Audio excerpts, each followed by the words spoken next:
90 का दशक उत्तराखंड राज्य निर्माण की यात्रा का सबसे महत्वपूर्ण पड़ाव, वो पड़ाव जिसमें उत्तराखंड आंदोलन ने अपने चरम को छुआ। बच्चे, बूढ़े, महिलाएं सब आंदोलन में कूदे। हर गांव, हर कस्बे से आंदोलनकारी निकले और पूरा हिमालय इन आंदोलनकारियों के बलिदान का साक्षी बना। कोदा झंगोरा खाएंगे उत्तराखंड बनाएंगे, बाडी मंडुआ खाएंगे उत्तराखंड बनाएंगे जैसे नारे पैदा हुए। वो नारे जो बताते थे कि पहाड़ की जनता को अब किसी भी कीमत पर पृथक राज्य से कम कुछ भी मंजूर नहीं। लेकिन ये मांग और पृथक राज्य का आंदोलन जैसे जैसे तेज हो रहा था, इसे कुचल देने के लिए सरकारी हथकंडे और दमन के तरीके भी बढ़ते जा रहे थे। एक समय तो ये दमन इतना बढ़ गया कि तत्कालीन सरकार आंदोलनकारियों पर गोलियां चलाने से भी नहीं चुकी। राज्य आंदोलन के इतिहास में कई गोलीकांड हुए, जिनमें सबसे पहला था खटीमा गोलीकांड। नमस्कार, मैं अमन रावत। हुआ यूं था कि आज के एपिसोड में बताएंगे आपको कि 1 सितंबर 1994 को उत्तराखंड के खटीमा में जब सैकड़ों आंदोलनकारी सड़क पर अलग राज्य की मांग लिए अपनी आवाज बुलंद कर रहे थे, तो आखिर हुआ यूं था।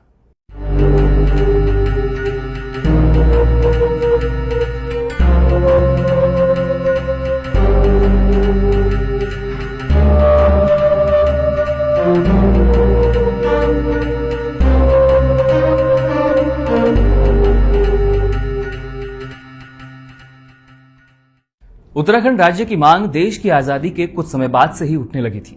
90 का दशक आते आते इस मांग को व्यापक जन समर्थन भी मिलने लगा। लेकिन इस मांग ने एक आंदोलन का रूप तब ले लिया जब तत्कालीन उत्तर प्रदेश सरकार ने राज्य में 27% ओबीसी आरक्षण देने की घोषणा की। इस आरक्षण का जबरदस्त विरोध शुरू हुआ और जब जनता सड़कों पर उतर आई तो आंदोलन की मुख्य मांग आरक्षण की वापसी नहीं बल्कि पृथक राज्य का निर्माण हो गई। पश्चिमी उत्तर प्रदेश के पहाड़ी इलाकों में जगह जगह प्रदर्शन होने लगे। आंदोलनकारियों ने 23 अगस्त 1994 को पूरे उत्तराखंड बंद का आह्वान किया। इसका जबरदस्त असर देखने को मिला, लेकिन इसी के साथ शुरू हुआ सरकारी दमन का सिलसिला। जगह जगह आंदोलनकारियों पर लाठीचार्ज होने लगे। इसके बाद आया 1 सितंबर 1994 का दिन। जगह थी कुमाऊं मंडल का खटीमा कस्बा। राज्य आंदोलनकारियों ने यहाँ एक रैली आहूत की थी। खटीमा समेत आसपास के तमाम गांव कस्बों से सैकड़ों लोग इस रैली में शामिल होने पहुंचे थे। सुबह करीब 11 बजे सैकड़ों आंदोलनकारियों का प्रदर्शन शुरू हुआ और मुट्ठी भींचे लोगों ने सरकार के खिलाफ अपना प्रतिरोध दर्ज करना शुरू किया। प्रदर्शन की शुरुआत रामलीला मैदान से हुई। जैसे ही पुलिस वालों के सामने से आंदोलनकारी गुजरते, उनकी आवाज और भी ज्यादा जोशीली और भारी हो जाती। अलग अलग जगहों को पार करने के बाद करीब 12 बजे आंदोलनकारियों का एक काफिला सितारगंज रोड से तहसील की तरफ बढ़ा। रैली में मौजूद कुछ लोग आगे तहसील परिसर के पास पहुंच चुके थे, तो कुछ पीछे थाने के पास नारेबाजी करते हुए आ रहे थे। तभी थाने की तरफ से अचानक आंसू गैस के गोले दागे गए। इसके साथ ही मौके पर पथराव भी शुरू हो गया। बताते हैं कि इसके बाद तो आस पड़ोस के घरों से भी पत्थरबाजी शुरू हो गई। ऐसे में आग बबूला हुई पुलिस ने आंदोलनकारियों के काफिले पर न सिर्फ लाठीचार्ज शुरू कर दिया बल्कि सीधे गोलियां तक बरसा दी।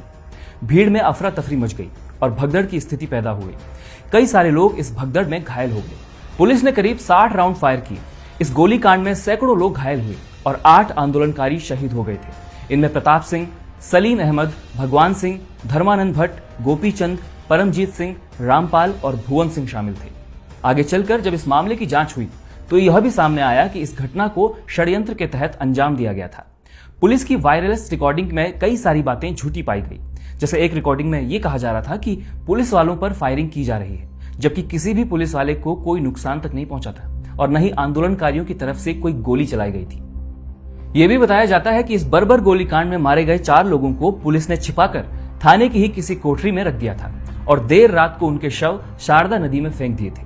घटनास्थल पर सिर्फ 4 शव बरामद हुए।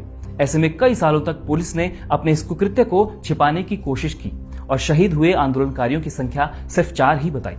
खटीमा में हुए इस गोलीकांड के बाद कई प्रदर्शनकारियों को राज्य की अलग अलग जेलों में ठूंस दिया गया और उन पर कई सारे आपराधिक मुकदमे लाद दिए गए।